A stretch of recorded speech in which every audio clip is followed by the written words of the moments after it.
Hello friends, कैसे हैं आप लोग। आई होप आप सब लोग अच्छे होंगे। मैं भी बहुत अच्छा हूँ जी। हाँ जी बेटे, इस वीडियो में मैं आपको इंड AS 41 एग्रीकल्चरल एक्टिविटीज़ का रिवीजन करवाने वाला हूँ। इस वीडियो में मैं इसको निपटा दूंगा और इसके कोई पार्ट्स नहीं आएंगे। सिंगल वीडियो में मैं आपको सारा कॉन्सेप्ट रिवाइज करा देता हूँ। ये हमारा बेटे पार्ट 1 है। पार्ट 1 का मतलब लेक्चर नंबर 1।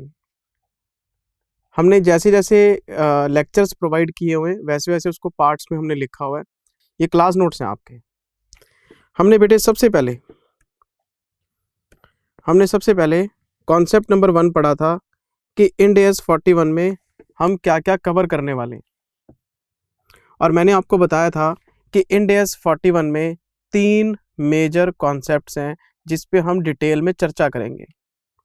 हमने सबसे पहले बायोलॉजिकल एसेट्स का नाम लिखा था, फिर हमने एग्रीकल्चरल प्रोड्यूस का नाम लिखा था और फिर हमने गवर्नमेंट ग्रांट्स फॉर एग्रीकल्चर लिखा था।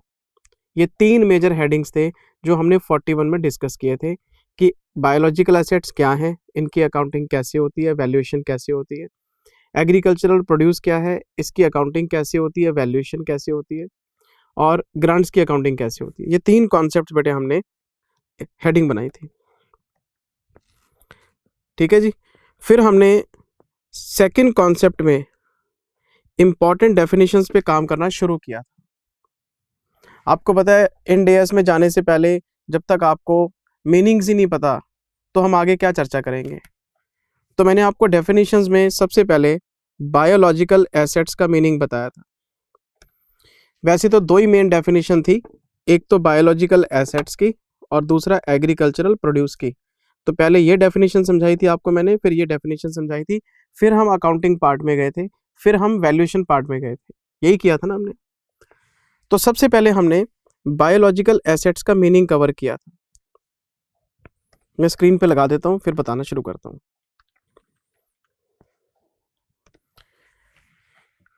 बायोलॉजिकल एसेट का जब हमने क्लास में मीनिंग सीखा था तो मैंने बड़े ही सिंपल तरीके से आपको बताया था कि बायोलॉजिकल एसेट्स का मीनिंग है एक लिविंग प्लांट या लिविंग एनिमल। प्लांट, एनिमल, ये आपके बायोलॉजिकल एसेट्स हैं। बस एक छोटा सा एक्सेप्शन बताया था कि प्लांट में क्या नहीं आता, प्लांट में बियरर प्लांट नहीं आता। क्यों? क्योंकि बियरर प्लांट इंड AS 16 में PPE में पढ़ा था हमने। तो बियरर प्लांट को छोड़ के बाकी जितने भी प्लांट्स हैं, जितने भी एनिमल्स हैं, वो हम 41 में कवर करते हैं। एक बच्चे ने मेरे से पूछा भी था व्हाट्सएप के ऊपर कि Jindal sir Ind AS 41 agricultural activities के ऊपर है, आप इंड AS पढ़ा रहे हो तो ये तो बड़ी कंपनीज पे लगता है, यहाँ तो कंपनी लिस्टेड हो या फिर उसकी नेटवर्थ 250 करोड़ से ऊपर हो, तो ये एग्रीकल्चर तो सर किसानों की खेती बाड़ी वाली बातें हैं, आप कंपनीज पे क्यों लागू कर रहे हो। तो बेटे ये बात हमने क्लास में डिस्कस करी थी कि बड़ी बड़ी कंपनीज जो रिलायंस जैसी कंपनीज हैं वो एग्रीकल्चरल एक्टिविटीज में कूद गई हैं और इन्होंने युद्ध स्तर के ऊपर ये इस काम को अपना बिजनेस बना लिया है। तो अगर कोई भी कंपनी एग्रीकल्चरल एक्टिविटीज में इन्वॉल्व है और उस पर इंड AS का कंप्लायंस है तो उसे 41 के दायरे में रह के काम करना पड़ेगा। इसलिए हम इंड AS पढ़ रहे हैं। अब उस चीज को छोड़ो, मुझे जरा मीनिंग रिवाइज कराने दो।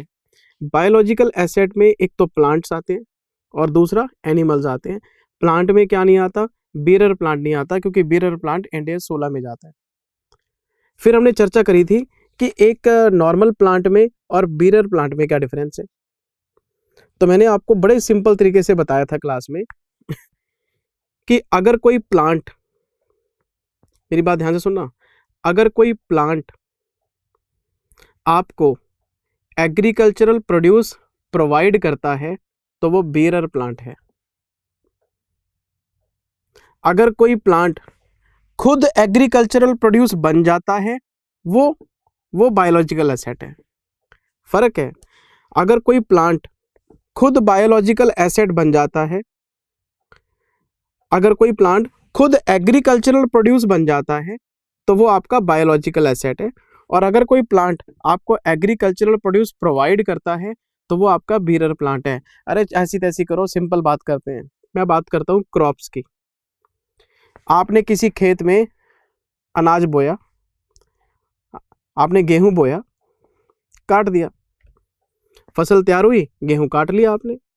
आपने धान बोया, चावल की बात कर रहा हूं, है ना, चावल तैयार हुआ, कटाई हो गई। आपने कॉटन प्लांट्स लगाए, कॉटन पिक कर ली, अपने झोले में डाल ली, साफ कर दिया खेत। मैं क्रॉप्स की बात करता हूँ, फसल उगाई काट ली, फसल उगाई काट ली। तो ये जो क्रॉप्स हैं ये जब तैयार हो जाती हैं तो ये खुद एग्रीकल्चरल प्रोड्यूस बन जाती है। इसका कंपैरिजन करो आप एक Apple tree, mango tree, orange tree के साथ। तो मान लो एक सेब का पेड़ है, तो आप सेब के पेड़ को नहीं काटते, वहां से हर साल में एक बार फ्रूटिंग ले लेते हो आप। जब उस पर फ्रूटिंग स्टार्ट होती है, फल तैयार हो जाता, फल तोड़ लेते हो।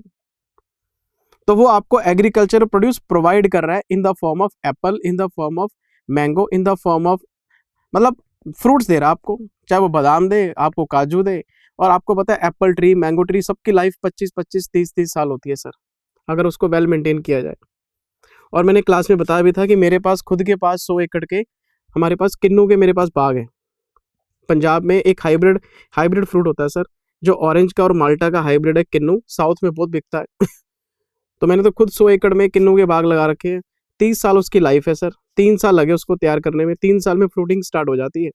तो अब एक बार मेहनत करके बाग तैयार कर दिया, एक बंदे को अपॉइंट कर दिया, अब वो 25-30 साल तक चलेगा। तो जब आप पेड़ को काट देते हैं तो वो आपका बायोलॉजिकल एसेट है। पेड़ को नहीं काटते हम, वहां से फ्रूट्स लेके मार्केट में फ्रूट बेच देते हैं, पेड़ लगा रहता है। तो मैंने आपको बड़े सिंपल तरीके से बताया था, खुद एग्रीकल्चरल प्रोड्यूस बन जाना या एग्रीकल्चरल प्रोड्यूस प्रोवाइड करना, फर्क है दोनों में। फिर मैंने आपको एक बात बताई थी, जैसे शुगर केन है, आपने खेतों में गन्ने का खेत लगा दिया, गन्ने काट लिए। धान, गेहूं, कॉटन, गन्ने, ये सब फसलें जितनी भी क्रॉप्स हैं, ये सारी की सारी बायोलॉजिकल एसेट्स हैं, क्योंकि फसल खुद कट जाती है। छोड़ो इसको, मैंने एक एग्जांपल और भी दिया था वुड ट्री का। आपने सागवान के पेड़ लगाए, सागवान का पेड़ 15 से 20 साल लेता है तैयार होने में। आपने पॉपुलर के ट्री लगाए, आपने पाइन वुड ट्री लगाए, वो देते कुछ नहीं आपको, वो 15-20 साल में लकड़ी तैयार होगी, वो लकड़ी घर के फर्नीचर में या हर जगह इस्तेमाल होती है। तो 15 साल में पेड़ आपका बन के तैयार है, आपने पेड़ काट दिया। तो वो दे कुछ नहीं रहा, वो लकड़ी दे रहा आपको, कब? खुद कट के। तो जितने भी वुड ट्री हैं, जितने भी आपके क्रॉप्स हैं, ये सारे के सारे आपके बायोलॉजिकल एसेट्स हैं। लेकिन जितने भी आपके फ्रूट ट्रीज हैं, एक ऐसा ट्री जो आपको फ्रूट दे या कोई और दूसरा एग्रीकल्चरल प्रोड्यूस दे, जैसे रबड़ प्लांट है आपका, वो आपको लेटेक्स देता है, उसकी लाइफ होती है आपकी 25 से 30 साल। तो जितने भी प्लांट्स खुद नहीं कटते लेकिन आपको एग्रीकल्चरल प्रोड्यूस देते रहते हैं, वो आपके बेरर प्लांट है। वो एक फैक्ट्री की तरह डील होते हैं। आपने एक फैक्ट्री लगाई, प्रोडक्शन होती जा रही है, होती जा रही है, होती जा रही है। वैसे एक आपने फ्रूट ट्री लगाया, वो फ्रूट देता जा रहा है, देता जा रहा है।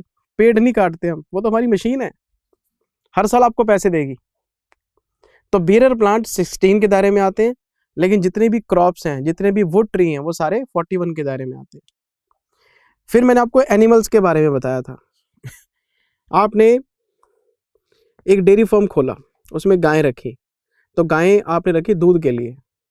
आपने एक पोल्ट्री फार्म खोला, उसमें रखी मुर्गियां अंडों के लिए। आपने एक हर्ड बनाया शीप्स का, वूल के लिए।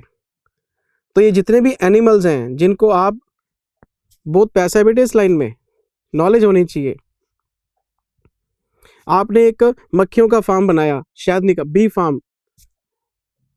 मैं 4 साल पहले थाईलैंड जाके आया था, फुकेट में, फैमिली के साथ ही गया था भाई, गलत मत ले लेना, फैमिली वाला बनता हूँ मैं, गलत काम नहीं करते हैं। मैं तो आप लोगों को भी क्लास में 20 बार बोलता हूँ कि भाई स्मोकिंग मत करो, ड्रिंकिंग मत करो, ये गलत काम मत करो, क्योंकि ये सब चीज़ें आपके कर्मों में लिखी जा रही हैं। भगवान श्री कृष्ण ने कर्मों का हिसाब किताब बोला हुआ है सबको, करना नहीं चाहिए, सोचने नहीं चाहिए गलत काम। मैं फुकेट गया था, वहाँ पे बी फार्म देखा मैंने। क्या शानदार बी फार्म बना रखा था उन्होंने, और क्या हाई क्वालिटी वहाँ पे शहद निकाल रहे थे वो लोग। बहुत कमाई है सर। आजकल केज फ्री एग्स का ज़माना है। एक नॉर्मल अंडा मार्केट में 5 रुपये का बिकता है, तो वो एक अंडा 25 रुपये का बिकता है कि नहीं जी। हमने जो मुर्गियां हैं वो पोल्ट्री फार्म में केज फ्री रखी हुई हैं, घूम रही हैं फार्म में नेचुरल तरीके से, लोग वो अंडा खाना पसंद करते हैं। ये सर बिजनेस है, बहुत लार्ज स्केल पे बिजनेस है ये। मदर डेयरी है, दूध बेचते हैं सर। अमूल डेयरी है, दूध बेचते हैं सर। देखो आप कहाँ से कहाँ पहुँच गए। तो बिजनेस है सर, इंडियस कंप्लायंस इसलिए चाहिए इनके ऊपर। तो आपके पास गायें हैं, भेड़ें हैं, बकरियां हैं, मुर्गियां हैं, सब 41 के दायरे में आती हैं सर, क्योंकि ये सब आपको एग्रीकल्चरल प्रोड्यूस देते हैं। तो बायोलॉजिकल एसेट्स का मतलब क्या था? बायोलॉजिकल एसेट्स का मतलब क्या था? Living plant, living animal, living plant, living animal, crops, woods, ये सारे एग्जाम्पल लिखे हुए हैं सर। उसके बाद काउ, शीप, पोल्ट्री सब लिखा हुआ है sir. Bearer plant, apple tree, mango tree, all other fruit trees, these are considered as PPE and not biological assets। ये सब चीज़ें सर मैं आपको रिवाइज करा चुका हूँ, ये सब आपके नोट्स में लिखी हुई, स्क्रीन पे लगी हुई, पढ़ना हो तो पॉज करके पढ़ लेना। अच्छा जी सर, फिर मैंने आपको अगले कॉन्सेप्ट में क्या बताया था?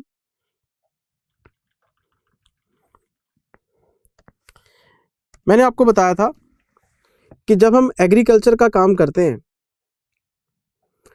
तो बायोलॉजिकल एसेट से प्रोड्यूस निकालने के लिए हमें कुछ और एसेट्स का सहारा लेना पड़ता है।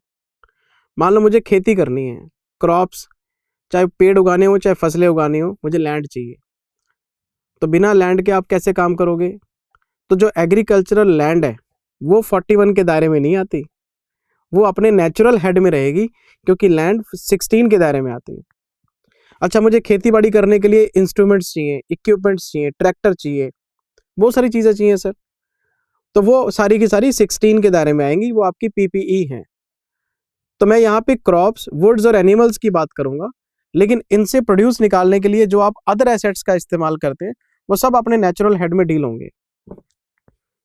मान लो आपने खेती बाड़ी करने के लिए या कोई पोल्ट्री या बी फार्म बनाने के लिए आपने कोई लाइसेंस ले रखा है, तो वो लाइसेंस 38 के दायरे में आता है, वो इंटेंजिबल में पड़ा जाएगा। आप कोई एसेट लीज पे लेके आए हैं तो वो 116 के दायरे में आएगी। ये चीज मैंने यहाँ पे लिखवाई हुई है आपको, देखो क्या लिखवाया हुआ है। The following assets are not considered as biological assets. If any asset is used to obtain agricultural produce from biological assets, then such an asset will be covered under natural head। कौन सा natural head? अगर मान लो agricultural land है तो 16 में आएगी। कोई दूसरे एसेट्स आप यूज़ कर रहे हैं जैसे ट्रैक्टर, इक्विपमेंट्स, वो भी 16 में आएंगे। बियर प्लांट तो मैं आपको बता ही चुका, 16 में आते हैं। अच्छा, अगर कोई ग्रांट है लेकिन वो बियर प्लांट की ग्रांट है तो 16 में। जब बियर प्लांट आपके 16 में आते हैं तो उसकी ग्रांट भी वहीं पड़ी जाएगी। कोई लाइसेंस ले रखा आपने तो 38 है। कोई ROU है, right of use, leased assets की बात कर रहा हूँ, तो वो 116 के दायरे में आएगी। यहाँ पे 116 है। ये सब हमने पढ़ा हुआ है सर। ये हमने पहली डेफिनेशन रिवाइज कर ली। मैं कुछ नहीं नया पढ़ा रहा आपको, मैं तो रिवीजन करा रहा हूँ। पहला रिवीजन हो गया हमारा बायोलॉजिकल एसेट्स का, plant, animal, except bearer plant, और जो बाकी के एसेट्स हैं वो नेचुरल हेड्स में जाके पढ़ो। फिर हमने दूसरी डेफिनेशन पे काम किया था, बड़ी इंपॉर्टेंट डेफिनेशन थी सर, ये बहुत इंपॉर्टेंट डेफिनेशन थी। ये थी agricultural produce. Meaning of agricultural produce. Agricultural produce का मतलब क्या था? Harvested product. बायोलॉजिकल एसेट से जो प्रोडक्ट आपने डिटैच किया है, अलग किया है, बायोलॉजिकल एसेट से जो आपको मिला है at the point of harvesting. और मैंने बताया था eight the point of harvesting का क्या यूज है, मैं बताता हूं, अभी मैं सुनते जाओ, अभी मैं तो रिवीजन करा रहा हूं, चीजें तो मैं पढ़ा चुका आपको सारी। एग्रीकल्चरल प्रोड्यूस का मतलब है harvested product at the point of harvesting. और हार्वेस्टेड प्रोडक्ट का मतलब क्या है? डिटैच करना। एग्जाम्पल से बताता हूँ। आपने गाय से दूध ले लिया, पंजाबी च कहते हैं अपना, अजी दूध कट लिया जी, दूध दो लिया, है ना। दूध धोना। अब सर चार्टर्ड अकाउंटेंट बंदा सर खेती बाड़ी की बातें कर रहा है, क्या करें सर? गाय से दूध ले लिया आपने, तो जो दूध आपको मिला ये आपका एग्रीकल्चरल प्रोड्यूस है। गाय से जो दूध मिला ये एग्रीकल्चरल प्रोड्यूस है। लेकिन आपने इस दूध को अपनी डेयरी में ले गए, घी बना लिया, मक्खन बना लिया, छाछ बना ली, ये इसकी प्रोसेसिंग वाला प्रोसेस्ड आउटपुट है। ये नहीं आता 41 के दायरे में, ये इंड AS 2 में जाके पढ़ो, ये प्रोसेस्ड गुड्स हैं आपके। तो eight the point of harvest जो आपने चीज निकाली है वो आपका एग्रीकल्चरल प्रोड्यूस है। अगर आप इसको फर्दर प्रोसेस करके कुछ भी बना लेते हैं वो 41 में नहीं आता, ना मैं उसकी अकाउंटिंग डिस्कस करूंगा, वो इंड AS 2 में जाके पढ़ो, वो आपकी इन्वेंट्री है। तो हमारा कॉन्सेप्ट क्या है? काउ एनिमल है, मिल्क उसका एग्रीकल्चरल प्रोड्यूस है, बस यहीं तक 41 के दायरे में आता है। इसके आगे जब आप घी, मक्खन और आप बाकी चीजों की बात करोगे वो इंड AS 2 के दायरे में आता है। अमूल का दूध भी आता है सर, बटर मिल्क भी आता है सर, घी भी आता है सर। दूध से आप जब मर्जी चीजें बना लो, आइसक्रीम बना लो, कुछ ही बना लो। मैं एग्जांपल चेंज करता हूँ, मैंने शीप्स रखी सर, शीप से मैंने क्या निकाला? वूल। बस भेड़ बकरियां और वूल ये 41 के दायरे में आते हैं। अब इस वूल को आप ले गए लुधियाना की हैंडलूम इंडस्ट्री में, वहाँ आपने सर इसके स्वेटर बना लिए, आपने सर इसको डाई करके अलग अलग तरह के आपने कारपेट्स बना लिए। सर ये प्रोसेस्ड गुड्स हैं, इंड AS 2 के दायरे में आएंगी। मेरी बात समझ रहे आप? ये देखो आप, काव है, मिल्क है, ये भी 41 है, ये भी 41 है, लेकिन यहाँ 2 पे आ गया। घी, बटर मिल्क, ये सब चीजें क्लास में लिखवाई हुई हैं सर आपको। शीप्स, वूल, कारपेट्स। अच्छा, कॉटन प्लांट्स। कॉटन प्लांट आपका लिविंग प्लांट है, वहां से आपने कॉटन पिक कर ली, रॉ कॉटन 41। लेकिन अब इस कॉटन से आपने धागा बना लिया स्पिनिंग मिल में, तो वो आपका इंड AS 2 के दायरे में आएगा। पिक्ड कॉटन, थ्रेड, गारमेंट्स, ये सर सब इंड AS 2। फर्दर प्रोसेसिंग जहां इन्वॉल्व हो गई वहां पे इंड AS 2 आएगा सर। 41 में तो हम रॉ में बैठे हैं बस। शुगर केन है, आपके पास गन्ने का खेत है सर, लिविंग प्लांट है 41। गन्ना काट लिया, ये भी 41। अब उससे आपने शुगर बना ली, अब उसको शुगर मिल में ले गए, गन्ने को प्रोसेस करके शुगर बना ली, रिफाइंड शुगर, वो सर इंड AS 2 के दायरे में आती है, वो 41 के। हमारा स्कोप तो बस यहीं तक का है। ये जो आपके पॉपुलर ट्रीज हैं, टिम्बर ट्रीज, आपने पेड़ काट दिया, पेड़ गिर गया, तो जो फेल्ड ट्रीज हैं, जो आपने पेड़ की कटाई की है, वहां तक आपका 41 है। अब आप उसको आप ले गए अपनी फैक्ट्री में, उसकी छाल उतार दी, उसके प्रॉपर कटिंग के साइज के आपने वुड लॉग्स और लिम्बर बना लिए, वो नहीं आता उसमें, यहाँ पे लॉग्स हैं ना, वो तो 2 के दायरे में आता है। जब हम किसी चीज को शेप अप कर देते हैं तो वो फर्दर प्रोसेसिंग में आ जाता है।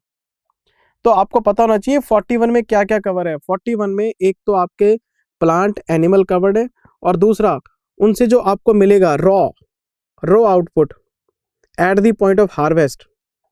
अच्छा, वो 41 के दायरे में आता है सर, बाकी सब इंड AS 2। अब जैसे मैंने आपको फ्रूट ट्री की बात की, मान लो आपने एक आम का पेड़ लगा दिया, तो जो आम का पेड़ है वो तो इंड AS 16 के दायरे में आता है क्योंकि वो बियर प्लांट है। लेकिन जब आपको उससे वहां से फ्रूट मिलेगा, मैंगो, तो वो उसका एग्रीकल्चरल प्रोड्यूस है, वो 41 के दायरे में आएगा। तो बियर प्लांट अपने आप में 16 में जाता है, लेकिन उसका जो प्रोड्यूस है वो तो एग्रीकल्चरल प्रोड्यूस है ना। मैंगो, ट्री, ऑरेंज, आपको जो मिलेगा वो आपका 41 के दायरे में आएगा, और उसकी अकाउंटिंग 41 के हिसाब से होगी। इसका मतलब ये हुआ आपका प्लांट 41 और उसका प्रोड्यूस 41, एनिमल 41, उसका प्रोड्यूस 41, बियर प्लांट 16, लेकिन उसका प्रोड्यूस 41। प्रोड्यूस सारे 41 में आते हैं आपके। ये बातें मैं कुछ नई नहीं बता रहा, ये हमने सब क्लास में बहुत टाइम लगा के आराम से पढ़ी हुई हैं। बच्चा भूल जाता है क्लास लेके, जब वो नोट्स को देखता, अच्छा यार इतना कुछ पढ़ा था हमने, है ना। ये सब लिखवाया हुआ है सर आपको, ये देखो एक एक चीज क्लास में मैंने जो बताई वो लिखवाई हुई है। नोट, एज पर the provisions bearer plants are covered under the scope of 16, but agricultural produce from these plants shall be covered under the heading of India's 41. अच्छा जी, फ्रूट ट्री हैं 16 में आते हैं, लेकिन उसका फ्रूट 41 में आता है। प्रोसेस्ड फ्रूट ये सब आगे 2 में। रबड़ प्लांट है 16 के दायरे में आता है, लेकिन वहाँ से जो लेटेक्स मिलेगी आपको वो आपका 41 के दायरे में आता है। उसके आप फर्दर प्रोडक्ट्स बना लेते हो, वो सारे रबड़ प्लांट्स, रबड़ के जो भी प्रोडक्ट बनेंगे सब इंडेक्स 2 में आएंगे। ये सब चीज़ें सर आपके सामने पड़ी। ये बायोलॉजिकल एसेट्स की डेफिनेशन और एग्रीकल्चरल प्रोड्यूस की डेफिनेशन हमने क्लास में पढ़ी थी। मैं कुछ भी नया नहीं बता रहा बेटे, ये मत सोचना कि मैं फटाफट बताया जा रहा हूँ, मैं तो रिवाइज करा रहा हूँ।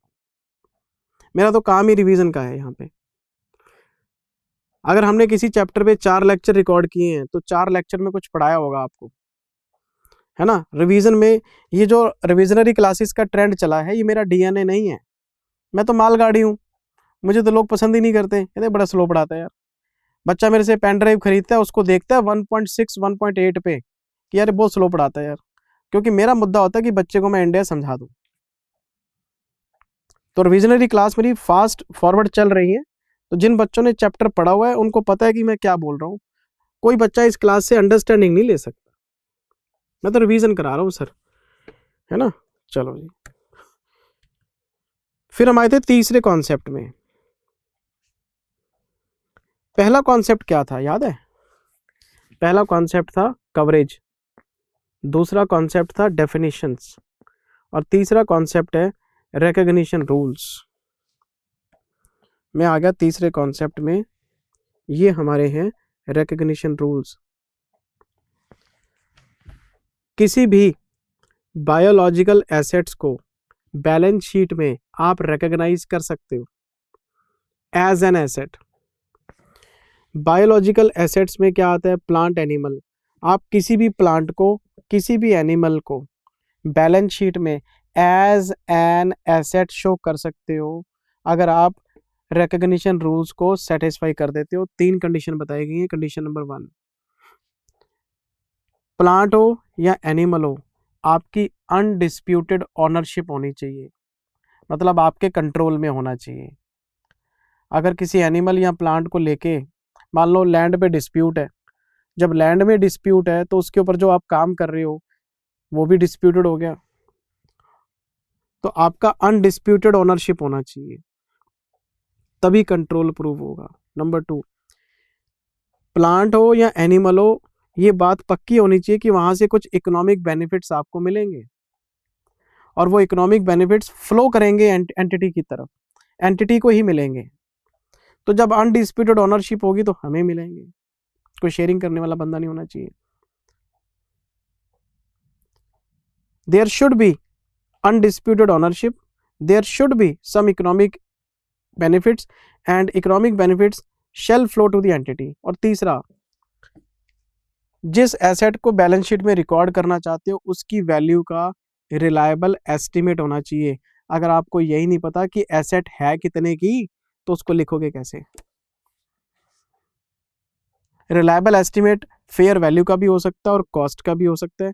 जहां फेयर वैल्यू की जरूरत पड़ेगी वहां फेयर वैल्यू का एस्टिमेट होना चाहिए आपके पास, जहां कॉस्ट की जरूरत पड़ेगी वहां कॉस्ट का एस्टिमेट होना चाहिए, मतलब वैल्यू का एस्टिमेट होना चाहिए आपके पास। अगर आप ये 3 कंडीशन पूरी कर देते हैं तो आप बायोलॉजिकल एसेट्स को अपनी बैलेंस शीट में रिकॉग्नाइज कर सकते हैं। ये बात हमने क्लास में डिस्कस करी थी। फिर मैं आपको लेके आया था कॉन्सेप्ट नंबर 4 में, जहां से हमारा अकाउंटिंग वाला पार्ट स्टार्ट होता है। प्रैक्टिकल क्वेश्चन तो यहीं से बनते हैं sir. Accounting for biological assets. Biological assets में 2 चीजें आती हैं, प्लांट और एनिमल। सबसे पहले हमने एनिमल्स की अकाउंटिंग स्टार्ट की थी। सबसे पहले हमने एनिमल्स की अकाउंटिंग स्टार्ट की थी और इस पे मार्क किया था हमने इंपॉर्टेंट टिक। पेपर में इस पे क्वेश्चन आ सकता है, आरटीपी एमटीपी में भी दिए हुए हैं क्वेश्चंस, है ना। Step 1, initial recognition. पहला स्टेप इनिशियल रिकॉग्निशन, पहला स्टेप इनिशियल रिकॉग्निशन, पहला स्टेप इनिशियल रिकॉग्निशन। जब हम एनिमल्स की अकाउंटिंग स्टार्ट करते हैं, मैं अभी प्लांट्स के बारे में नहीं बोलूँगा, मैं सिर्फ एनिमल्स के बारे में बोलूँगा। जब हम एनिमल्स की अकाउंटिंग स्टार्ट करते हैं तो पहला स्टेप क्या होता है? एनिमल को खरीद के लाना। पहला स्टेप एनिमल को खरीद के लाना। सर एनिमल की ब्रीडिंग भी तो होती है। प्लीज़ 2 मिनट दे दो मुझे, मैं आ जाऊँगा उस पर। पहला स्टेप एनिमल को खरीद के लाना, उसे बोलते हैं इनिशियल रिकग्निशन। और बहुत सारे बच्चों ने मेरे से इनिशियल रिकग्निशन पे डाउट पूछा व्हाट्सएप पे, और मैं हैरान हो गया क्योंकि सारी चीज़ें आपकी कॉपी में लिखी हुई हैं और विद एग्जाम्पल लिखी हुई हैं। इसका मतलब आप पढ़ते नहीं। अगर कोई बच्चा इसको पहली बार पढ़ ले, ये जो एग्जाम्पल बना बना के लिखे हुए हैं, आपको डाउट पूछने की ज़रूरत ही नहीं है। मैंने क्या बताया था इनिशियल रिकग्निशन में? 2 बातों का ध्यान रखना। पहली बात, एक्विजिशन एक्सपेंसेस। जब आप किसी एनिमल को खरीद के लाते हैं तो आपको ट्रांसपोर्टेशन खर्च करना पड़ेगा, क्योंकि सर अगर आपने कोई एनिमल खरीदना है तो आपको मंडी में जाना पड़ेगा, वहाँ से एनिमल खरीद के ट्रांसपोर्टेशन के थ्रू। यार आपने प्रैक्टिकल लाइफ की बात करो ना, हम कई बार लॉन्ग रूट पे जाते हैं तो देखते नहीं, हम गायें भैंसें और वो टेम्पो में भर के लेके जा रहे होते हैं। कई बार मुर्गियाँ दिखती हैं हमें, स्पेशल टाइप के उनके केज बने होते हैं। जब भी हम कोई एनिमल खरीद के लाते हैं तो ट्रांसपोर्टेशन खर्च करना पड़ेगा, लोडिंग अनलोडिंग खर्च करनी पड़ेगी, और ब्रोकर को ब्रोकरेज देनी पड़ेगी, बहुत सारे खर्चे होते हैं। तो मैंने आपको बताया था एक्विजिशन एक्सपेंसेस। अगर इंडिया 16 में जाके पढ़ो प्रॉपर्टी प्लांट इक्विपमेंट में, इंडिया 38 में जाके पढ़ो इंटेंजिबल में, तो सारे के सारे एक्विजिशन एक्सपेंसेस कैपिटलाइज होते हैं। लेकिन इंडिया 41 अलग बात करता है, कहता चलो P&L, कोई कैपिटलाइजेशन नहीं करना। जितना आपने एक्विजिशन एक्सपेंस खर्च किया है सारा P&L में डाल दो। उसका रीज़न मैंने आपको समझाया था। इंडिया 41 का मॉडल है फेयर वैल्यू मॉडल, और फेयर वैल्यू मॉडल ये कहता है कि जो खर्चा आपने खरीदने में किया है वो आपको वापस नहीं मिलेगा। आज आप एनिमल को बेचने जाओगे तो ये पैसे आपको वापस नहीं मिलने वाले, क्योंकि एनिमल की कीमत तो उतनी है, तो ये सब वेस्ट है आपका। तो जितने भी खर्चे आप एक्विजिशन पे करेंगे, इसकी 2 एंट्रियां डाल देना, acquisition expenses to bank, P&L account debit to acquisition expense. बात खत्म हो गई, P&L में डाल के खत्म कर दो। एक तो मैंने ये बात बताई थी। दूसरा, हमारे पास था परचेज प्राइस। मैंने बहुत प्यार से आपको समझाया था कि ये जो परचेज प्राइस है ये बायर सेलर को देता है। मान लो हमने एनिमल खरीदा, और एनिमल खरीदा 10,000 रुपये में परचेज प्राइस पे, ये 10,000 रुपये मैंने सामने वाले को दे दिए। तो आप सोचोगे कि 10,000 रुपये तो एंट्री पास कर लो, animal to bank, biological asset to bank ना। इंडिया 41 ये कहता है इस एनिमल को आप 10,000 रुपये में रिकॉर्ड नहीं कर सकते। आप पहले पता करो इसकी fair value less cost to sell कितनी है। जो एनिमल आप आज खरीद के लाए हो, अगर आज इस एनिमल को आज ही बेचने जाना हो, मैंने एक एनिमल 10,000 में खरीदा, मैं घर पे ले आया, और मैं इसको आज ही पशु मंडी में बेचने चला जाऊं तो क्या मिलेगा? इंडिया 41 का मॉडल है सर, मैं क्या कर सकता हूं? इंडिया 41 ये कहता है fair value less cost to sell. तो मैंने पता किया कि जो एनिमल मैं 10,000 में खरीद के लाया हूं, अगर मैं इसको बेचने जाऊं तो मुझे 500 रुपये खर्च करने पड़ेंगे। जैसे घर लाने के खर्चे होते हैं, वैसे इसको बेचने के भी खर्चे होंगे। कुछ ट्रांसपोर्टेशन भी आपको खर्च करना पड़ेगा, कुछ कमीशन देना पड़ेगा, तो 500 रुपये खर्च हो जाएंगे। तो आज इसकी फेयर वैल्यू है 10,000। मैं एनिमल 10,000 का लेके आया हूँ, फेयर वैल्यू 10,000 है, लेकिन खर्चे हो जाएंगे 500, तो नेट तो आपको 9500 ही मिलेंगे। तो इंडिया 41 ये कहता है आपने 10,000 रुपये खर्च किए हैं, लेकिन आज इसकी वैल्यू 9500 रुपये ही है, क्योंकि कट कटा के आपको 9500 ही मिलेंगे। तो ये जो 500 रुपये का डिफरेंस आ रहा है ना, ये आपका लॉस ऑन इनिशियल रिकग्निशन है। तो ये जो आपने एक्विजिशन के खर्चे किए हैं ये तो डूब गए आपके, ये तो भूल जाओ। लेकिन जो आप खरीद के ला रहे हो ना, इसमें से भी आपको खर्चे करने पड़ेंगे। तो खर्चे दो बार होते हैं, खरीदने में भी होते हैं और बेचने में भी होते हैं।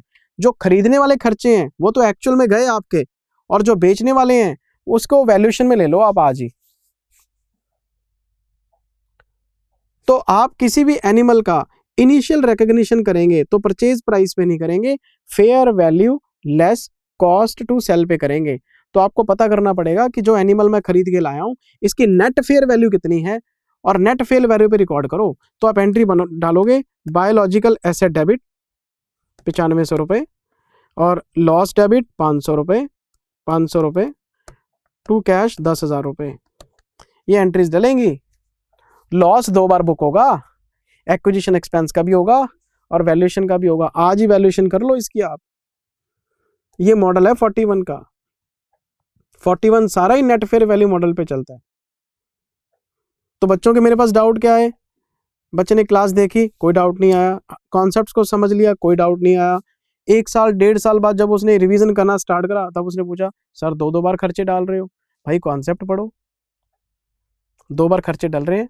एक खरीदने के, वो तो आपके कैश में पे हो गए और चले गए P&L में। दूसरा वैल्यूएशन लॉस हो रहा है, जो एनिमल खरीद के ला रहे हो उसकी आज ही वैल्यूएशन करवा दी इन्होंने हमसे, और ये लॉस कोई पे नहीं हो रहा, ये लॉस वैल्यूएशन लॉस है आपका। जो एनिमल 10,000 रुपये का खरीद के लाए हो आज उसकी 9500 रुपये की नेट वैल्यू है, क्योंकि बेचने में भी खर्चे होंगे आपके। और यही चीज़ मैंने आपको एग्जाम्पल में समझाई थी। ये देखो मैंने क्लास में प्रॉपर एग्जाम्पल कराया हुआ है आपको। पहले एग्जाम्पल कराया फिर नोट्स लिखवाए। देखो मैंने एक एनिमल खरीदा जी 10 लाख में, ठीक है। एक्विजिशन के खर्चे हो गए 50,000 रुपये। ये तो सारे P&L में जाएंगे, इसमें तो कोई डाउट ही नहीं है। For fair value of animals on the date of acquisition, आज खरीदा, आज की फेयर वैल्यू कितनी है? आज की फेयर वैल्यू है 11 लाख रुपए। यानी आप सस्ता खरीद के लाए हो, 11 लाख के एनिमल 10 में मिल गया आपको, तो फेयर वैल्यूएशन 11 लाख रुपए है। सर फिर तो गेन हो गया। कोई बात नहीं, लॉस हो गेन हो दोनों बुक करेंगे। वैल्यू कम आएगी तो लॉस बुक करेंगे, वैल्यू ज्यादा बैठेगी तो गेन बुक करेंगे, वो छोड़ो, फेयर वैल्यू पे रिकॉर्ड करना है।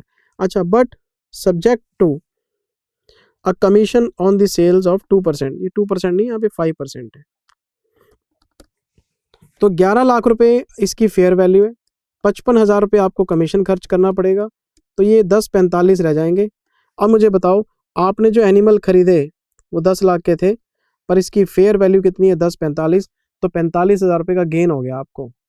तो मैं एनिमल को 1045 पे रिकॉर्ड करूंगा, जो कि इसकी नेट फेयर वैल्यू है। आप इसका अगर आंसर देखो, आप इसका अगर आंसर देखोगे, ये देखो, तो सबसे पहले तो एक्विजिशन एक्सपेंस 50,000 रुपये के खर्च हो गए, ये तो P&L में डाल दिया हमने, कहानी खत्म हो गई जी। फिर हम वैल्यूएशन पे आ गए। एनिमल्स को डेबिट कितने में किया? 1045 में। पेमेंट कितनी किया? 10 लाख, तो गेन हो गया 45,000। लेकिन 1045 हमारी वैल्यू है, लॉस गेन बाद की बात है, फेयर वैल्यू पे रिकॉर्ड करना है। फिर मैंने इसका एक एग्जाम्पल और कराया था। ये देखो, गेन भी हमने P&L में ट्रांसफर किया हुआ है। कभी सुना है खरीदने पे गेन? परचेज किया और 45,000 का गेन हो गया आपको। मॉडल क्या है? नेट फेयर वैल्यू मॉडल है। सर मैं क्या कर सकता हूँ, जैसा रूल है वैसे फॉलो कर लिया सर हमने, हम तो इंस्टीट्यूट का हिस्सा है सर। देखो जी, कहते हैं अगर आपका कमीशन 10% हो जाता तो क्या होता? तो 11 लाख रुपए की फेयर वैल्यू थी, कमीशन जाता 110, तो ये 990 रह जाता। अब आपको लॉस पड़ेगा 10,000 रुपये का। एनिमल 990 के हैं, लॉस हो गया जी 10,000 का, पेमेंट किया 10 लाख, ये P&L में चला जाता। और ये मैंने आपको नोट्स लिखवाए हुए, देखो नोट्स ऑन कॉन्सेप्ट, पहले एग्जाम्पल से समझाया, फिर नोट्स भी लिखवाए, ताकि बच्चे को रिवीजन में कनेक्टिविटी में कोई दिक्कत ना आए। Initial recognition of animals should be made at fair value less cost to sell. ठीक है जी। It means that purchase price of animals is not relevant for the initial recognition. Purchase price नहीं देखना, फेयर वैल्यू देखनी है। Difference between fair value and purchase price on acquisition date will be considered as loss और gain. लिखा हुआ है sir. If any expense is incurred at the time of acquisition of animal, चाहे वो transportation हो, loading unloading हो, commissions हो, वो सारे खर्चे आपके प्रॉफिट एंड लॉस में राइट ऑफ होंगे। आमतौर पे इन खर्चों को हम कैपिटलाइज करते हैं, लेकिन अब ये P&L में जाएंगे। एक एक बात जो मैंने बोली क्लास में भी, रिविजनरी वीडियो में, सब लिखा हुआ है आपके नोट्स में। मैं कोई ऐसी चीज बोलता नहीं जो नोट्स में ना मिले आपको, मैं पहले जो बोलता हूँ वही लिखवाता हूँ। मैंने कौन सा पीपीटी से पढ़ाया आपको, है ना? सब चीजें आपकी कॉपी पे लिखी हुई है सर। फिर मैंने आपको जर्नल एंट्रीज भी पास कराई, पहले एग्जाम्पल कराए, फिर नोट्स लिखवाए, फिर जर्नल एंट्रीज भी पास कराई। एक्विजिशन एक्सपेंस टू बैंक, सबसे पहली एंट्री। फिर animals debit, loss debit, gain credit to bank, सारी एंट्रीज आपकी कॉपी में लिखी हुई हैं सर। फिर मैं आपको आगे लेके चल रहा हूँ दूसरे स्टेप में। हमारा पहला वीडियो खत्म हो गया, मैं सेकंड पार्ट में आ गया। ये हमारा सेकंड वीडियो स्टार्ट हो गया यहाँ से। Second video, subsequent valuation on balance sheet date. जिस एनिमल को आपने इनिशियली रिकॉग्नाइज किया था, अगर वो बैलेंस शीट डेट तक आपके पास पड़ा है तो उसकी वैल्यूएशन करनी पड़ेगी आपको। तो बड़ा ही आसान सा तरीका है, net fair value balance sheet date की ले लो और नेट फेयर वैल्यू इनिशियल वाली ले लो। जो भी डिफरेंस आएगा ये फेयर वैल्यू गेन आएगा या लॉस आएगा, और हम इसे P&L में डाल देंगे। जो फेयर वैल्यू आपने इनिशियली रिकॉर्ड करी थी और जो फेयर वैल्यू आज बैलेंस शीट डेट को है, अच्छा एनिमल बैलेंस शीट में फेयर वैल्यू पे आएंगे, सीधी सी बात ये है। जो एनिमल आपने रिकॉर्ड किया वो बैलेंस शीट में भी फेयर वैल्यू पे आएगा। तो पुरानी फेयर वैल्यू और आज की फेयर वैल्यू का जो डिफरेंस है वो P&L में डाल दो। वैल्यू बढ़ गई तो एनिमल टू P&L, वैल्यू कम होगी तो P&L टू एनिमल। और फिर मैंने आपको एक बात और बताई थी कि ये जो फेयर वैल्यू गेन है, स्टडी मैट में क्वेश्चंस में नहीं किया हुआ। स्टडी मैट क्या करता है, बड़े क्वेश्चंस के अंदर इस कॉन्सेप्ट को अप्लाई नहीं करता, इग्नोर कर देता है, लेकिन ये कॉन्सेप्ट है। क्या कॉन्सेप्ट था? ये जो बैलेंस शीट डेट को फेयर वैल्यू गेन या फेयर वैल्यू लॉस आएगा, इसको दो हिस्सों में बांटना आपने। एक तो था फिजिकल चेंज और एक था आपका प्राइस चेंज। इसको दो ब्रेकअप में दिखाना जरूरी है, इंड AS 41 की रिक्वायरमेंट है। कैसे? मान लो मैंने ये एनिमल खरीदा था 1/4/2021 को, मैं बैलेंस शीट बना रहा हूँ 31 मार्च 2022 को। तो जब 1 साल हो गया खरीदे हुए तो एनिमल की एज भी तो बढ़ गई ना। मान लो मैंने जो एनिमल यहाँ खरीदा था, ये मेरी एक्विजिशन डेट है, मैंने एनिमल खरीदा था 3 साल की एज वाला, 3 इयर्स एज, लेकिन बैलेंस शीट तक जाते आते तो 4 इयर्स एज हो गया ना। तो आप 3 साल के एनिमल को 4 साल के एनिमल से कैसे कंपेयर कर सकते हो? तो आपको पता करना चाहिए कि जो 3 साल का एनिमल है आज उसकी वैल्यू क्या है। तो मान लो मैंने इनिशियली 10,000 रुपये में इसको रिकॉर्ड किया हुआ है और 3 साल वाला आज बैलेंस शीट डेट को 12,000 का है, ये टोटल 15,000 है। तो आपको देखने को नजर आया कि 5,000 रुपये जो है वो टोटल गेन आ गया, लेकिन नहीं, वो कहते हैं 5,000 का गेन तो है, इसमें से जो ये जो 2,000 का डिफरेंस है, सेम एज का जो एनिमल है अगर हम आज खरीदें तो कितने का मिलेगा। मतलब 3 साल का एनिमल था जब हमने खरीदा था, तो बैलेंस शीट डेट को पता करके आओ कि 3 साल का एनिमल ही आज कितने का मिल रहा है, 12,000 का। तो ये जो 2,000 रुपये हैं ये आपका प्राइस चेंज है, और जो बाकी के 3,000 रुपये हैं वो एज की वजह से फिजिकल चेंज है।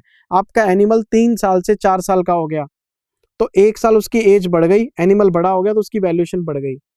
छोटी मछली के दाम कम मिलते हैं सर, बड़ी मछली के दाम ज्यादा मिलते हैं, है ना, क्योंकि उसका साइज और उसका वेट बढ़ जाता है। तो ये जो बैलेंस शीट डेट को फेयर वैल्यू गेन और फेयर वैल्यू लॉस था, इसको हमने 2 टुकड़ों में काटा था, प्राइस चेंज, फिजिकल चेंज। जाने P&L में ही है, बस ब्रेकअप करके दिखाया था हमने, लेकिन इंस्टीट्यूट बड़े क्वेश्चंस में इस चीज को अवॉइड करता है, सीधा आंसर निकालता है फेयर वैल्यू पे। प्राइस चेंज, फिजिकल चेंज कई बार नहीं निकालता। तो कुछ क्वेश्चंस में हमने ICI को आगे रख के हमने आंसर सॉल्व किए हुए कि जैसे ICI बना रहा है वैसे बना लो, कॉन्सेप्ट तो है। तो जब हम एनिमल्स की वैल्यूएशन करेंगे तो आपको एज का ध्यान रखना चाहिए कि जिस एज का एनिमल हमने खरीदा था, आज अगर उसी एज का एनिमल खरीदा जाए तो उसकी वैल्यू क्या है। तो वो जो डिफरेंस होगा वो प्राइस चेंज होगा आपका, कि पहले 10 में था आज 12 में है, तो 2,000 रुपये प्राइस चेंज हो गया। और बाकी का जितना भी बैलेंसिंग फिगर गेन बचेगा वो सारे का सारा फिजिकल चेंज की वजह से होगा, क्योंकि एज बढ़ जाती है। ये हमने कॉन्सेप्ट डिस्कस किया हुआ है सर, ये देखो मैंने पहले एग्जांपल लिया था इसमें, मैं एग्जांपल रीड करा देता हूँ। हमने क्या एग्जांपल लिया हुआ है, ये देखो। ए लिमिटेड ने 500 गायें खरीदी, ये मेरा खुद का बनाया हुआ क्लास में एग्जांपल था, है ना। 500 गाय खरीदी कितने में, 11 लाख में। At the time of acquisition जो फेयर वैल्यू थी वो 980 थी, तो हमने 980 में रिकॉर्ड किया होगा, बाकी का 120 लॉस होगा, P&L में डाल दिया होगा। ये देखो हमने काउज को डेबिट किया 980 में, 120 का हमारा लॉस हो गया और पेमेंट हो गई 11 लाख रुपए, क्योंकि हम परचेज प्राइस नहीं देखते, हम एक्विजिशन डेट को फेयर वैल्यू देखते हैं और फेयर वैल्यू 980 है, हमने रिकॉर्ड कर लिया। फिर हम आगे चलते हैं जी।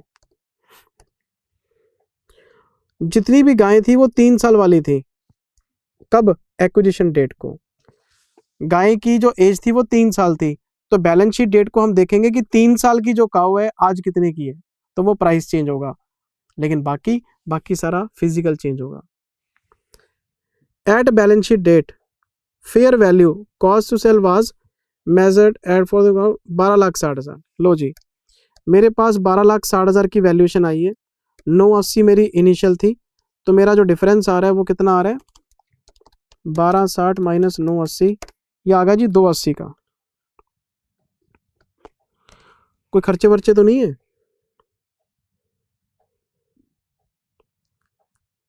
हाँ 280 आ गया जी, ठीक है जी।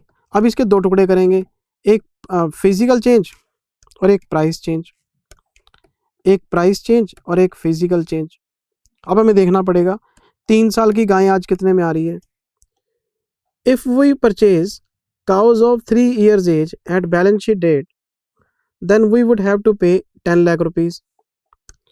तो 10 माइनस 9.8 20,000 रुपीज। 9,80,000 रुपए की गायें 3 साल वाली आज 10 लाख की हो गई हैं, तो 20,000 रुपये प्राइस चेंज है, और बाकी का जो फिर जो 2,60,000 है वो आपका फिजिकल चेंज होगा।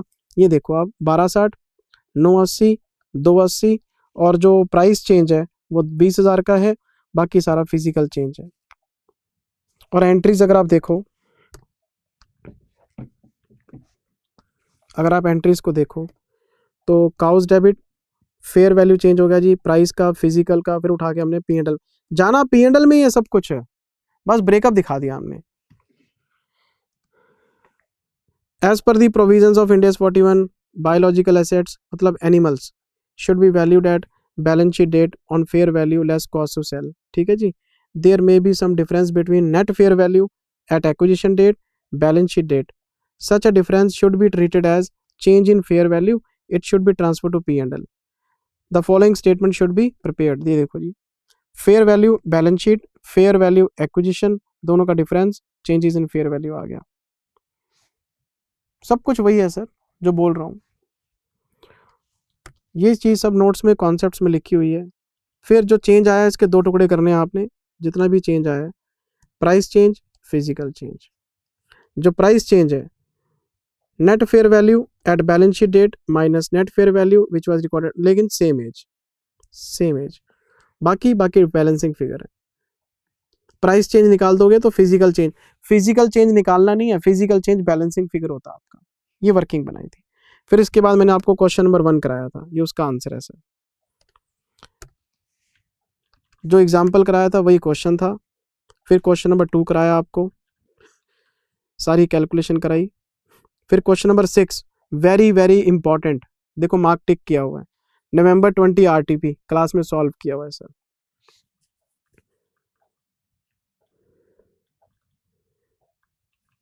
ये वैल्यूएशन का क्वेश्चन हो गया जी। उसके बाद फिर मैंने आपको एक स्पेशल पॉइंट कराया था स्टेप नंबर 3 में, और ये थी अकाउंटिंग फॉर काव्स। अब बेटे कॉन्सेप्ट है तो डिस्कस करना पड़ रहा है, लेकिन थोड़ा टीचर होने के नाते शर्म भी आती है, ऐसी बातें मेरे को करने की आदत नहीं है। हम यहाँ पे एनिमल्स की ब्रीडिंग की बात कर रहे हैं। हमारे पास डेयरी फार्म है, वहाँ पे हमारे पास हजारों गायें हैं, गाय ने बछड़ा दिया सर, गाय ने बछड़ा दिया, हमारे पास हॉर्स का फार्म है सर, है ना। तो जो एनिमल्स हैं वो बच्चे देते हैं, जब एनिमल्स आपको बच्चे देंगे सर तो आपको काव्स की अकाउंटिंग करनी पड़ेगी। तो यहाँ पे ये बोला जाता है कि जब कोई एनिमल आप खरीद के लाते हो तो उसके तो पैसे लगते हैं, लेकिन आपको अगर कोई एनिमल अपना बच्चा दे देता है तो उसके थोड़ा ना पैसे लगते हैं।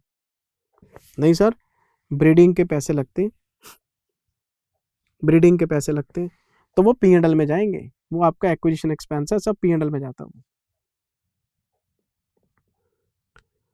अच्छा, आपको गाय ने बछड़ा दिया तो उसकी जो कॉस्ट है वो 0 है, प्राइस उसका 0 है, तो आप उसकी वैल्यूएशन करवा लो और सारी की सारी अमाउंट इनकम में डाल दो और आप एंट्री पास करो, cows account debit to P&L। 100% gain है सर। तो जितने भी एनिमल्स के बच्चे आपको मिलते हैं सर, वो सारे के सारे फेयर वैल्यू पे P&L में चले जाते हैं। और एक और मजे की बात बताता हूँ, जब आप इसकी बैलेंस शीट वैल्यूएशन करोगे, गाय ने एक बछड़ा दिया, आज उसकी एज क्या है 1 डे, उसको आपने इनकम मान के P&L में डाल दिया, बैलेंस शीट पे फिर आप वैल्यूएशन करोगे, तो जब काव्स की वैल्यूएशन करोगे तो बैलेंस शीट डेट की जो फेयर वैल्यू है उसमें से जो हमारी इनिशियल वाली फेयर वैल्यू है डिफरेंस निकाल लेंगे, वो आपका फेयर वैल्यू गेन आ जाएगा। और मजे की बात जो मैं बोल रहा था, इसमें ब्रेकअप नहीं हो सकता, प्राइस चेंज फिजिकल चेंज नहीं निकल सकता, सिर्फ फिजिकल चेंज निकलेगा, क्योंकि प्राइस तो 0 था। तो सारे का सारा गेन फिजिकल चेंज के नाम से P&L में डाल देते हैं बैलेंस शीट डेट को। तो इनिशियली सारा P&L में जाएगा, सारा ही P&L में जाएगा, और बैलेंस शीट डेट को जो गेन आएगा वो सारा ही फिजिकल चेंज होगा। A newborn calf, calves account debit to P&L. As per the provisions, newborn calf will be recognized as an income at the time of its birth at fair value less cost to sell because it is not acquired. It means that it will be an asset without any acquisition price. जब कुछ दिया ही नहीं sir, हमारी cost तो 0 है। फिर balance sheet valuation होगी इसकी, fair value minus fair value, और सारे का सारा फिजिकल चेंज होगा।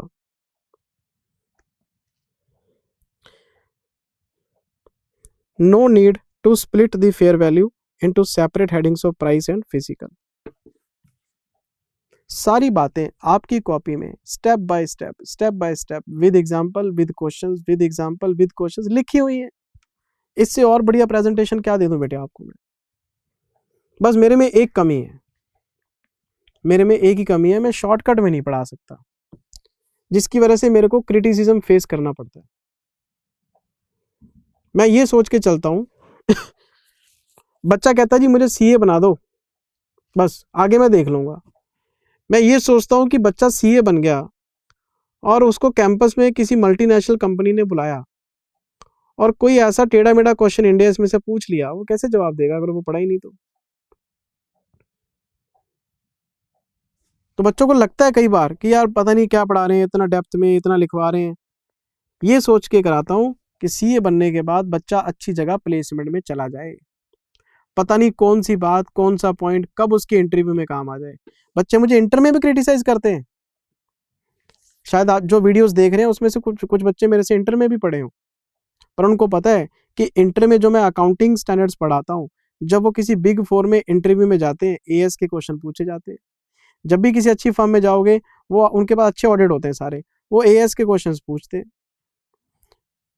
सर नॉलेज में कोई बुराई थोड़ा ना है, हर चीज अगर शॉर्टकट में पढ़ोगे। बच्चा कह रहा है जी मैं चार्टेड अकाउंटेंट हूं, अरे भैया अकाउंटेंसी तू शॉर्टकट में पढ़ के आ रहा है, चार्टेड अकाउंटेंट किस चीज की हो बताओ। सीए का कोर्स है और बच्चा एफआर पढ़ने को तैयार नहीं है, बच्चा डायरेक्ट टैक्स पढ़ने को तैयार नहीं है। शॉर्टकट दे दो जी, समरी बना दो जी, फ्लो चार्ट बना दो, ऐसे थोड़ा ना पढ़ाई होती है। आप ये नहीं सोच रहे कि सीए बन के करोगे क्या, जब आगे आपको एक्सपोजर ही नहीं। आप इंडिया सीख के जाओ, मैं आपको जो चीज बता रहा हूं पब्लिक में बोलो, इसके ऊपर सेमिनार्स में जाके बोलो, सीपी आवर्स में स्टडी सर्कल्स में बोलो, लोग आपको नोट करेंगे। जब आप लगातार बोलेंगे 2-3 साल, आप इलेक्शन में खड़े हो, आप इलेक्शन जीतो। ग्रोथ कहीं की कहीं है सर आपकी, लेकिन मेहनत तो करनी पड़ेगी आपको। शॉर्टकट सीए बना दो सर, 200 400 घंटे का कोर्स 200 घंटे में करा दो, क्योंकि पढ़ने का टाइम नहीं है हमारे पास। बस यही मेरे में एक कमी है। चलें जी आगे। अच्छा, फिर मैंने बेटा आपको कराया था, अरे टीचर हूँ आपका यार, इसलिए बोलता रहता हूँ, मेरी बात का गुस्सा मत माना करो। मैं तो अपने बेटे को नहीं समझा पाता, आपको कैसे समझाऊं। मैं तो राय दे सकता हूँ, उसको भी अपनी एडवाइस दे देता हूँ, मानना या ना मानना उसकी मर्जी है। आपको भी अपनी राय दे रहा हूँ, मानना या ना मानना आपकी मर्जी है ना। हम मैं बेटा कोई अपनी राय आपके ऊपर थोप थोड़ा सकता हूँ, मैं तो एक्सपीरियंस से बोल सकता हूँ। बाकी कुछ चीज़ें ऐसी हैं जो आपको एज के साथ ही समझ में आएंगी। हाँ यार, एक बंदा था वो बोलता था, मैं क्लास में भी बोलता रहता हूँ, बच्चों को बुरा लगता है कि यार क्यों इतनी राय अपनी, क्यों इतनी वो हमें अपनी एडवाइस देते रहते हैं, ये हमें नहीं चाहिए। शायद कभी मतलब 10 साल बाद आप मुझे याद करो, यार एक बंदा था जो बिना बात के बोलता रहता था, है ना, तब याद करो। कुछ बातें हो सकता है आज क्लिक करें, कुछ हो सकता है टाइम के एक्सपीरियंस के साथ, यार जिंदल सर बोलते थे यार ये, है ना। मैं तो बेटे 2 जनरेशन टीचर हो गया, मेरे को पढ़ाते हुए 22 साल हो गए। तो मेरे पहले या दूसरे बैच में जो बच्चे पढ़ के गए थे, उनके बच्चे इंटर में पढ़ रहे हैं मेरे से। मैं तो 2 जनरेशन टीचर हो गया। इतने साल कैसे निकल गए पता नहीं लगा। फिर मैंने क्वेश्चन नंबर 7 कराया था बेटे, इंपॉर्टेंट मार्क कराया हुआ है। इसमें पूरा एज का ब्रेकअप, एनिमल्स की वैल्यूएशन, पूरा कुछ है। आप रिवाइज करना चाहो कर सकते हो। सेकंड वीडियो खत्म हो गया, फिर मैं थर्ड वीडियो पे आ गया। ये हमारा थर्ड वीडियो आ गया, और मैंने इसमें चौथा स्टेप शुरू किया था। शायद आपको याद हो, एनिमल्स की अकाउंटिंग शुरू की थी हमने। एनिमल्स की अकाउंटिंग में पहला स्टेप इनिशियल रिकॉग्निशन, दूसरा स्टेप बैलेंस शीट वैल्यूएशन, तीसरा स्टेप काव्स की अकाउंटिंग, और चौथा स्टेप एग्रीकल्चरल प्रोड्यूस। जब कोई एनिमल आपको एग्रीकल्चरल प्रोड्यूस देता है, तो उस दिन आपको एक एंट्री पास करनी है। उस दिन आपको एक एंट्री पास करनी है, agricultural produce debit to P&L। मान लो गाय ने दूध दिया आपको, तो आप एंट्री पास करोगे milk account debit to P&L। जितना प्रोड्यूस आपको मिलेगा वो सारी आपकी इनकम है, वो सारी ही आपकी इनकम है, क्योंकि जितना एग्रीकल्चरल प्रोड्यूस आपके पास आएगा वो सारा मार्केट, चाहे वो दूध हो, चाहे अंडे हो, चाहे वूल हो। तो आपने eight the point of harvest जितना भी एग्रीकल्चरल प्रोड्यूस आपको मिलेगा, वो सारे का सारा आपने fair value less cost to sell पे P&L में डाल देना है। At the point of harvest, जिस दिन हम उसको अलग करेंगे, agricultural produce shall be recorded at fair value less cost to sell, agricultural produce debit to income statement. ये हो गई इनिशियल रिकॉग्निशन। अब आते हैं अनसोल्ड इन्वेंट्री की बात। ऐसा भी हो सकता है कि आपके पास वूल, एग्स या मिल्क, इन चीज़ों का स्टॉक बचा रह जाए। आपको एग्रीकल्चरल प्रोड्यूस मिला, लेकिन आप उसको बेच नहीं पाए, वो अनसोल्ड रह गया। अगर वो अनसोल्ड रह गया, तो बैलेंस शीट डेट को फिर उसकी वैल्यूएशन आएगी। तो जब बैलेंस शीट डेट को उसकी वैल्यूएशन आएगी, अब 41 काम नहीं करेगा। अब आप उसको इन्वेंट्री मानो और इंड AS 2 लगा दो। और इंड AS 2 क्या कहता है? कॉस्ट और NRV which ever is lower. अब आप बोलोगे सर कॉस्ट तो है ही नहीं, है जो आपने इनिशियली रिकॉर्ड किया था, fair value less cost to sell, initially ये वाली अमाउंट जो रिकॉर्ड की थी, अब ये कॉस्ट का काम करेगी इंड AS 2 में। यही आपकी कॉस्ट है। अच्छा सर सीधी सी बात, वे तो वही फेयर वैल्यू मॉडल ही हो गया आपका। हमने इनिशियली फेयर वैल्यू रिकॉर्ड की थी, इंड AS 2 कहता है कॉस्ट और NRV which ever is lower.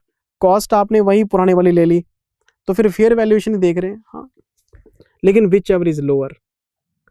आपने जब उसको रिकॉर्ड किया था, मान लो हमारे पास कोई 24 रुपए का स्टॉक पड़ा है, 1 लीटर दूध पड़ा है मेरे पास और 24 रुपए का उसका रेट है, लेकिन जब बैलेंस शीट डेट को देखा हमने, तो इसकी NRV है 22 रुपए, विच एवर इज लोअर 22 रुपए, 2 रुपए का लॉस बुक कर लो। NRV 28 रुपए, तो फिर हम 24 पे रखेंगे। अच्छा, लॉस है तो बुक करेंगे, गेन बुक नहीं कर सकते क्योंकि कॉस्ट और NRV which ever is lower हो गया। हाँ, इसका मतलब ये हुआ कि एग्रीकल्चरल प्रोड्यूस के केस में, एग्रीकल्चरल प्रोड्यूस के केस में गेन बुक नहीं हो सकता, सिर्फ लॉस को आइडेंटिफाई किया जा सकता है क्योंकि इंड एस 2 प्रूडेंस के कॉन्सेप्ट पे चलता है और एंटीसिपेटेड प्रॉफिट को अब हम बुक नहीं कर सकते। इनकम एक बार बुक कर सकते हैं और वो eight the point of harvest, लेकिन हार्वेस्टिंग का पॉइंट निकल गया और बैलेंस शीट डेट आ गई तो वहां पे जो वैल्यूएशन होगी वो इंड एस 2 के हिसाब से होगी। अच्छा ये देखो आप, if any inventory out of agricultural produce remains unsold at balance sheet date, then its valuation will be made as per Ind AS 2 cost or NRV whichever is lower। ठीक है जी। The value which was initially recorded at the point of harvest will be considered as cost। The value which was initially recorded at the point of harvest will be considered as cost at balance sheet date। जो initially record की थी वही cost का काम करेगी।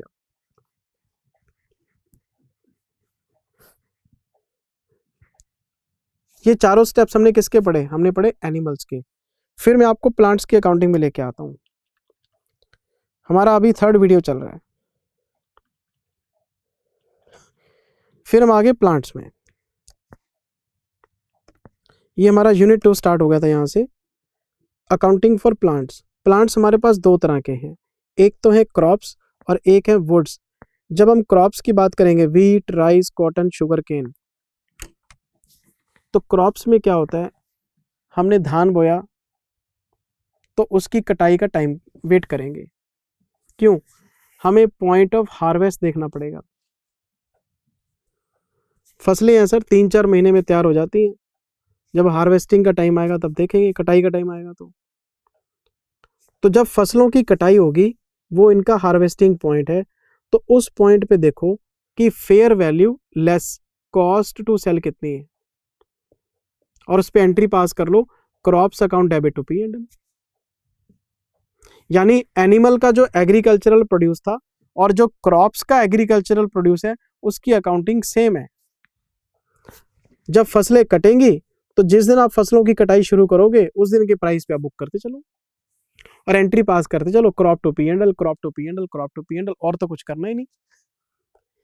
Animal में accounting ज्यादा थी, एनिमल खरीद के लाते हैं, फिर उसकी ब्रीडिंग से कुछ काव्स मिलते हैं और उसकी फिर बैलेंस शीट की वैल्यूएशन होती है। क्रॉप्स में झंझट नहीं है, क्रॉप्स तो सर बोए जाते हैं, क्रॉप्स तो बोए जाते हैं, ना इसमें खरीदने का झंझट, ना बैलेंस शीट की वैल्यूएशन का झंझट, ना इसमें बछड़ों का झंझट, इसमें तो सिर्फ कटाई होती है सिर्फ। तो सिर्फ एग्रीकल्चरल प्रोड्यूस वाला स्टेप लगता है इसके अंदर, क्रॉप्स में और कुछ नहीं होता। ये देखो, we will follow the same rules as we discussed in step 4 unit 1। no new concept। it means that accounting for crops is similar as for animal agricultural produce। क्योंकि क्रॉप्स तो एग्रीकल्चर प्रोड्यूस ही होती हैं आपकी, लेकिन जब हम would की बात करते हैं, टीक ट्री की, पॉपुलर की या आपके पाइन वुड की, इसमें थोड़ा सा पंगा है। इसके लिए आपको स्टेप्स को फॉलो करना पड़ेगा। स्टडी मेट में क्वेश्चन भी था, वो भी करवाया हुआ है मैंने, वो आरटीपी में भी था। वुड में क्या होता है, मान लो मैंने एक सागवान का पेड़ लगाया, सागवान का पेड़ टीक ट्री 20 साल बाद तैयार होगा, तो टी को मैच्योर होने में 20 ईयर्स लगेंगे। तो इंड AS 41 ये कहता है आप आज पता करो कि आफ्टर 20 ईयर्स एक मैच्योर्ड ट्री की क्या वैल्यू होगी।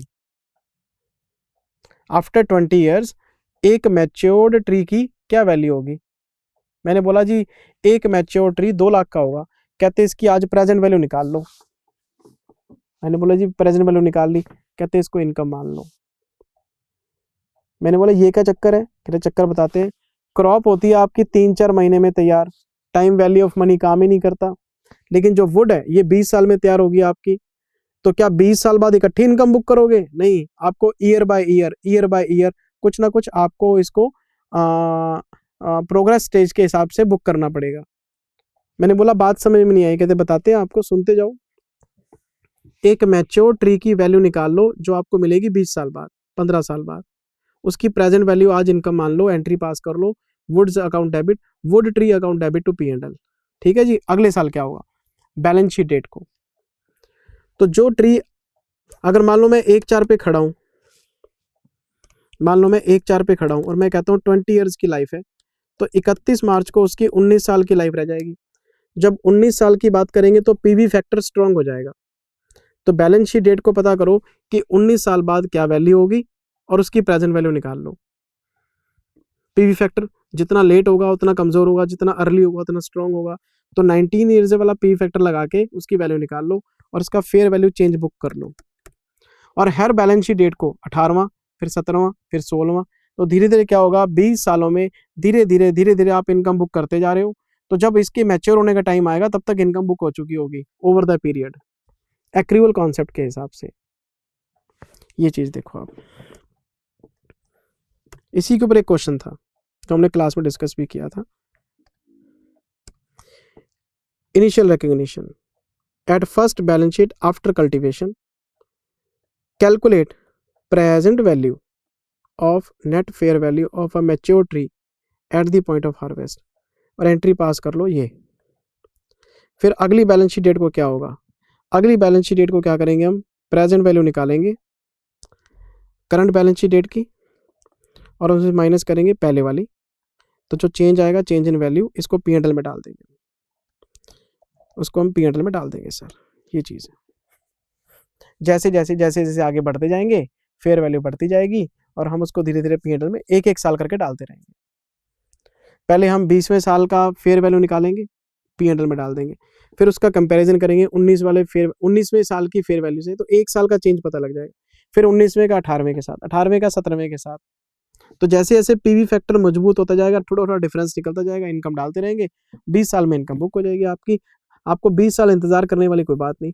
क्रॉप्स में ये फंडा क्यों नहीं लगता, क्योंकि क्रॉप्स का साइकिल तो होता ही 3-4 महीने का है, इसी साल बोएंगे इसी साल काट लेंगे, टाइम वैल्यू ऑफ मनी का क्या काम। वहां तो सिंपल अकाउंटिंग चलती है, फसल काट दी इनकम बुक कर ली, फसल काट ली इनकम बुक कर ली। साल में अगर 3 बार आप क्रॉप काटते हो तो 3 बार इनकम बुक करेंगे हम। ये मैंने आपको प्लांट्स के बारे में सारी वर्किंग बताई थी, सब क्लास में पढ़ा हुआ है सर। ठीक है जी। ये देखो क्वेश्चन किया हुआ है, क्वेश्चन नंबर 2 है, ये क्वेश्चन नंबर 2 है। फिर हम आ गए थे अकाउंटिंग फॉर एक्सपेंसेस में।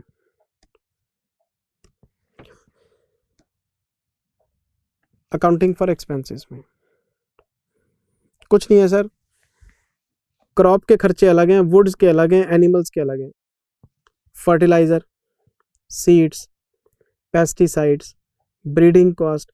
अगर कोई भी खर्चा आप अपने बायोलॉजिकल एसेट्स की मेंटेनेंस के लिए, मुर्गियों को दाना डालते हैं सर, है ना, और गाय को घास, बढ़िया क्वालिटी का दूध लेना हो तो कैटल फीड, बहुत कुछ खिलाना पड़ता है सर। तो एनिमल्स या क्रॉप्स के मेंटेनेंस के लिए या ग्रोथ के लिए आप कोई भी खर्च करते हैं पैसा, सब P&L में जाएगा। चाहे वो आपके सीड्स हैं, पेस्टिसाइड्स हैं, आपके फर्टिलाइजर्स हैं, आपके ब्रीडिंग कॉस्ट है एनिमल्स की, या उनके फूड की कॉस्ट है, सब P&L में सर।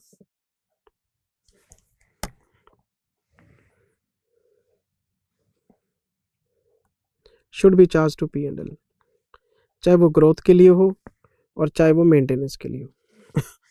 अब एक बंदे ने फिश फार्म बनाया, फिश फार्म बनाया तो सर मछलियों का जब साइज बड़ा होता है सर तो उनका वेट बढ़ता है, वेट बढ़ता है तो पैसे मिलते हैं। यही तो फिश फार्मिंग है। ये छोटी मछलियां डालो, उनको खाना खिलाओ, उनको बड़ा करो, जब उनका वेट साइज बढ़ जाएगा तो बेच दो। बहुत बढ़िया धंधा है सर, मेरी बात समझ रहे हो आप। तो जो मछलियों को दाना खिलाओगे, जो उनको दवाइयां देनी पड़ेंगी आपको, सब P&L, सब पैसा बनाने का तरीका है सर। तो मैचिंग कॉन्सेप्ट के हिसाब से सब P&L में चला जाता है। फिर हमने ग्रांट्स की बात की थी। वैसे तो ग्रांट्स पे लगता है Ind AS 20, लेकिन अगर कोई ग्रांट एग्रीकल्चरल एक्टिविटीज से रिलेटेड है तो वो Ind AS 41 के दायरे में आती है। और 2 तरह के ग्रांट्स हैं सर, कंडीशनल, अनकंडीशनल। अगर कोई ग्रांट आपकी अनकंडीशनल है, बिना किसी कंडीशन के सरकार ने दी है आपको, तो वो उठा के आप P&L में मारो। और अगर कोई ग्रांट आपको कंडीशन के हिसाब से मिली है तो कंडीशंस के हिसाब से आपसे अमोर्टाइज कर लो। ये देखो आप, amortise these grants in P&L according to the condition, और अगर कोई कंडीशन नहीं है तो आप उसे प्रॉफिट एंड लॉस में तुरंत डाल दो। और ये आपने इंड AS 20 में पढ़ा हुआ है कि कैसे अमोर्टाइज करते हैं और कैसे P&L में डालते हैं, अकाउंटिंग वही है। और एक हमने लास्ट में एक पॉइंट पढ़ा था, ये देखो कॉन्सेप्ट नंबर 7 में हमने बार बार एक चीज पढ़ी, एनिमल्स को रिकॉर्ड करो जी फेयर वैल्यू पे, वैल्यूएशन करो जी फेयर वैल्यू पे, क्रॉप्स की वैल्यूएशन करो जी फेयर वैल्यू पे, वुड्स की करो जी फेयर वैल्यू पे। अरे फेयर वैल्यू ही नहीं पता आपको, एनिमल्स की फेयर वैल्यू नहीं पता। तो यहाँ पे इंड AS 41 ये कहता है अगर आपको फेयर वैल्यू की जानकारी नहीं है तो जो आपका परचेज प्राइस है उसको कॉस्ट मान के रिकॉर्ड कर लो। अगर आप फेयर वैल्यू की जानकारी नहीं रखते तो कॉस्ट को ही फेयर वैल्यू मान लो आप। अच्छा, और एक बात का ध्यान रखना, अगर आपने फेयर वैल्यू की जगह कॉस्ट का इस्तेमाल किया है अकाउंटिंग में तो जो गवर्नमेंट ग्रांट्स हैं उनकी अकाउंटिंग इंड AS 20 देखेगा, फिर इंड AS 41 नहीं देखेगा। तो अगर आप फेयर वैल्यू मॉडल पे काम कर रहे हैं तो ग्रांट्स की अकाउंटिंग 41 देखेगा, और अगर आप कॉस्ट मॉडल की बात करेंगे तो फिर 20 देखेगा ग्रांट्स की अकाउंटिंग। और वैसे एग्रीकल्चर में कॉस्ट को देखा नहीं जाता, फेयर वैल्यू पता ही होती है सर, सारी चीज़ें मार्केट में ट्रेडेबल होती हैं। तो आप ये कह ही नहीं सकते कि फेयर वैल्यू नहीं पता। ऑडिटर क्वेश्चन रेज कर सकता है, आप किसी एग्रीकल्चरल कंपनी के ऑडिट में बैठे हो और वो कहे जी फेयर वैल्यू नहीं पता, तो आप बोलोगे क्या मार्केट में ट्रेड नहीं होती है, क्या इसकी कोई एक्टिव मार्केट नहीं है? वो बोलेगा है, तो क्या पता करके आओ। जिन चीज़ों का आप काम कर रहे हो उनकी एक्टिव मार्केट अगर है तो फेयर वैल्यू मिस हो नहीं सकती। तो 7वां जो कॉन्सेप्ट है ये सिर्फ थ्योरेटिकल है, प्रैक्टिकल नहीं है, इसलिए एग्रीकल्चरल में फेयर वैल्यू का इस्तेमाल ही किया जाता है सर। ये मैंने आपको सारी बातें बता रखी हैं। फिर मैंने क्या किया था, इसके बाद क्वेश्चन नंबर 3 के एक्सट्रैक्ट्स बना के दिखाए थे आपको, इनकम स्टेटमेंट के, बैलेंस शीट कैसे दिखती है, इसमें सारी अकाउंटिंग नोट्स वोट सब, बहुत बढ़िया क्वेश्चन था ये। फिर क्वेश्चन नंबर 4 कराया आपको। फिर क्वेश्चन नंबर 5 आपको मैंने होमवर्क में दिया हुआ है, डिस्क्लोजर समझाए, डिस्क्लोजर तो अंडरस्टैंडिंग के लिए होते हैं, आप पढ़ लेना। फिर हमारा वीडियो नंबर 4 आ गया। अच्छा जी, क्वेश्चन नंबर 3 फिर कोई कॉन्सेप्ट तो नहीं हुआ, अरे इतना लंबा क्वेश्चन। फिर क्वेश्चन नंबर 4 कराया आपको, इतना लेंदी क्वेश्चन, लो जी। उसके बाद जिंदल साहब ने बोल दिया best of luck, thank you. सारे कॉन्सेप्ट मैंने आपको रिवाइज करा दिए हैं सर, एग्रीकल्चर पूरा रिवाइज हो गया।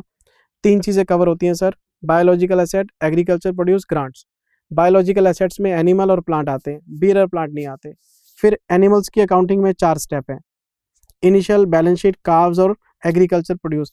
क्रॉप्स में 2 ही हैं, प्लांट्स में 2 ही हैं, क्रॉप और वुड। वुड में मेन पंगा था, इसमें आपको पीवी निकालनी होती है मैच्योर ट्री की, और धीरे धीरे उसको अपग्रेड करना होता है आपने, बाकी सब सिंपल था सर। इसको आप रिवाइज कर लेना, नोट्स आपके पास हैं। Thank you very much, take care, bye bye, love you, God bless you, bye bye, bye bye. इसके बाद हो सकता है मैं आपको इंड AS 33 रिवाइज करा दूं EPS का। Thank you, bye bye.